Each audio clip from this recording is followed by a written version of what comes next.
PCB का England के खिलाफ दूसरे टेस्ट के लिए कौमी टेस्ट स्क्वाड का ऐलान।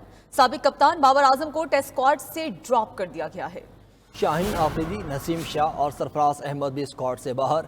तफसीलात बताएंगे हमारे नुमाइंदा एहतशाम उल हक हमारे साथ मौजूद है। एहतशाम, बताइए मजीद क्या क्या तब्दीलियाँ की गई?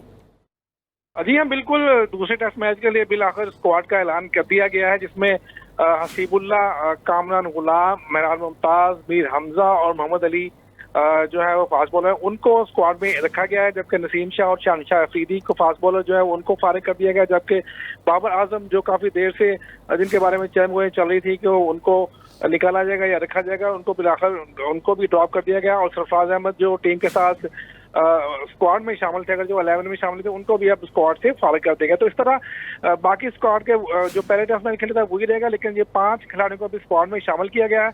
अब देखना होगा कि जो फाइनल 11 है उसमें किस किस खिलाड़ी को शामिल किया जाता है, क्योंकि ये भी कहा जा रहा है कि जो है वो इमामुल हक को भी शायद खिलाया जा सकता है। इसी तरह हसीबुल्ला जो है वो सरफराज की जगह स्क्वाड में शामिल रहेंगे, अगर वो 11 में तो नहीं होंगे, लेकिन वो विकेट के बैट्समैन है।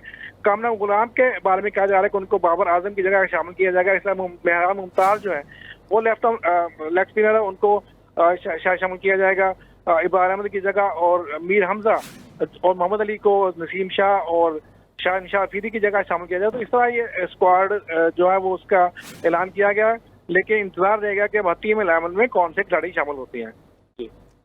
अच्छा एहतशाम, ये आप हमारे साथ ही मौजूद रहेगा। हमारे साथ मौजूद हैं साबिक टेस्ट क्रिकेटर सरफराज साहब हमारे साथ मौजूद हैं। सर, बहुत शुक्रिया आपके वक्त का।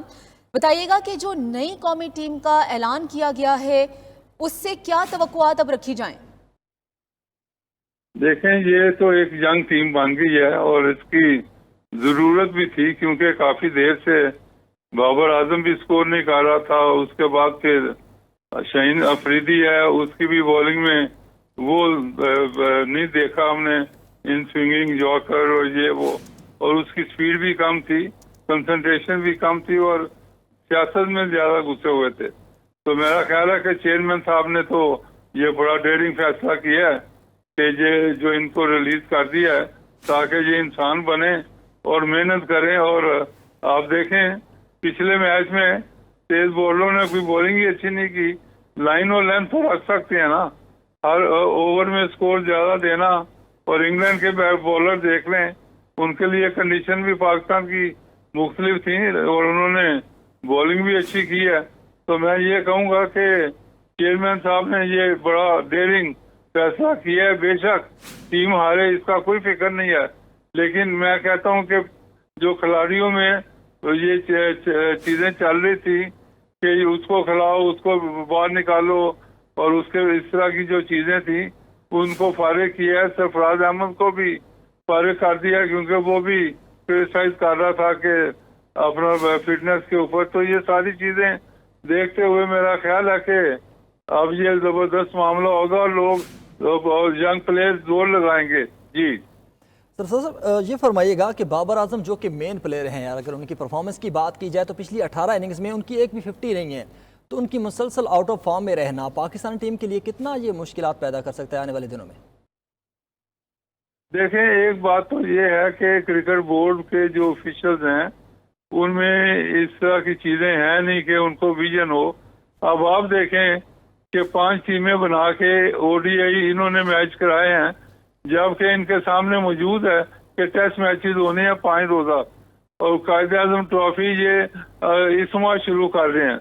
और हालांकि कायदे आजम ट्रॉफी 4 रोजा जो क्रिकेट थी वो सितंबर में शुरू कर लेते, ताकि ये तमाम जो बैट्समैन है या बॉलर या जो भी इनकी फिटनेस है ये सामने नजर आ जाती और ये प्रॉब्लम ही ना होती कि किसको ड्रॉप करना है, किसको रखना है। परफॉर्मेंस के ऊपर आप सिलेक्ट भी कर सकते थे।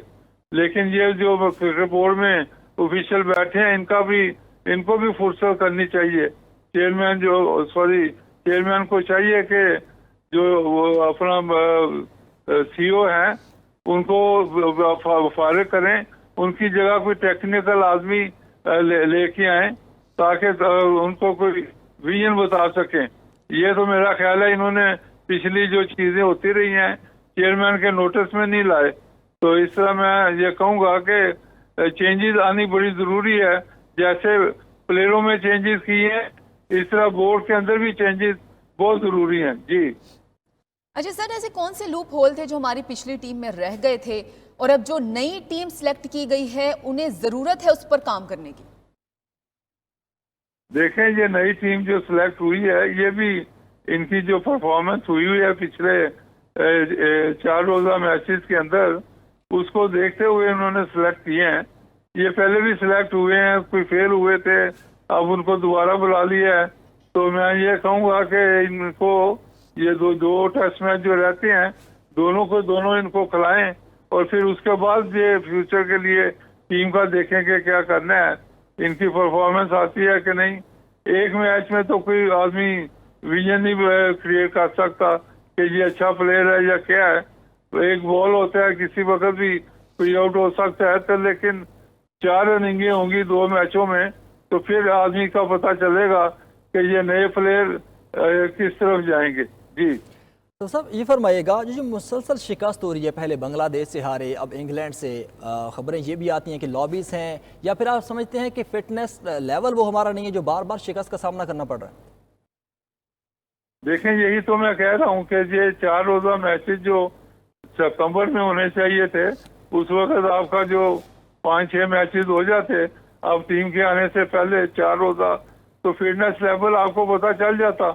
फास्ट बॉलर का भी 20 ओवर रोज अगर करने पड़ते तो वो भी पता चल जाता। और उसके बाद बैट्समैनों का पिच पे स्टे करने का भी मामला, उसमें फिटनेस, जी सारी चीजें नजर आ जानी थी। यानी फिटनेस पर भी काफ़ी सवालात उठते हैं। साबिक टेस्ट क्रिकेटर सरफराज नवाज साहब और हमारे नुमाइंदा एहतिशामुल हक हमारे साथ मौजूद थे। आप दोनों